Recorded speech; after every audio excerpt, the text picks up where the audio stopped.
Hello एक phone मारे लगी तो सब बुधा भुला जाए।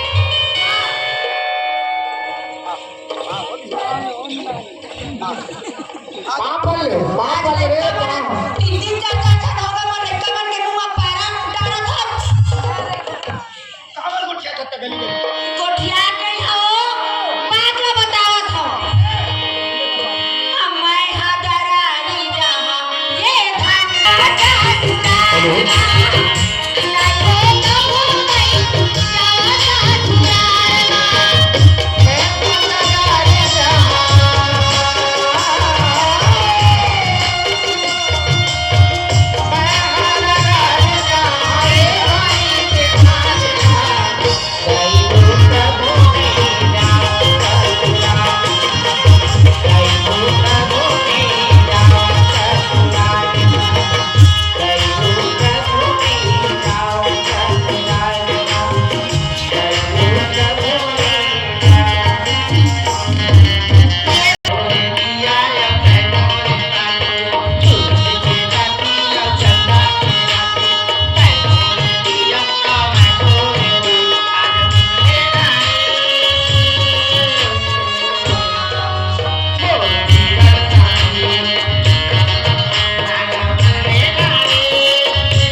दीदी नहीं बता ओते जो मास्टर राउत किसे बजा हां नहीं तो कैसे राउत नहीं का मां बजाते कहीं में तो सही हो मास्टर बजा ता सही हो मास्टर का राउत नहीं का हम बजाती ना बांस बजा खूब बजल धली दीदी ए दस का जन बजाते कैसे चला जा वो देखे ना चला चला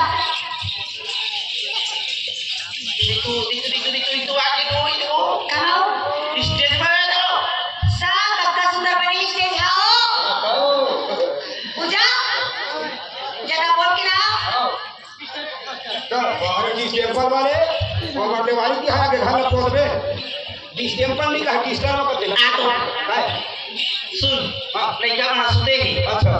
सुन के आए हैं लेका। हैं? जल्दी हम खराब समझा ए रागी